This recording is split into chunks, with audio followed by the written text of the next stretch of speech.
देख भाई गोटे सिंप्लिकेशन क्वेश्चन देती जोटा कि एसएससी जीडी आसला प्रथम आम ये कौन बंधनी आम करवा बंधनी को फिटेबा 48 इंटू 7 गुणा के 48 इंटू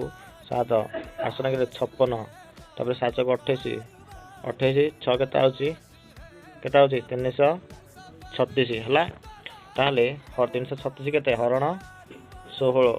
16 एक 16 16 गुणे 32 होगा 16 एक 16 के 21 ताहले ये के 21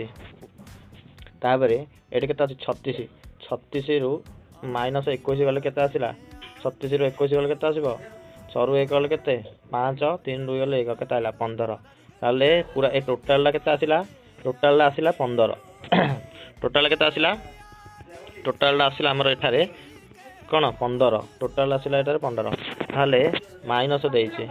माइनस 19 प्लस 3 के 22 माइनस 24 22 माइनस 24 रु 22 गले के 2 माइनस 2 अच्छे ये माइनस 2 आसला ताहले 15 माइनस माइनस के प्लस प्लस 2 के टोटाल आंसर के 15 प्लस 2 के 17 ओरिजिनल आंसर होची 17।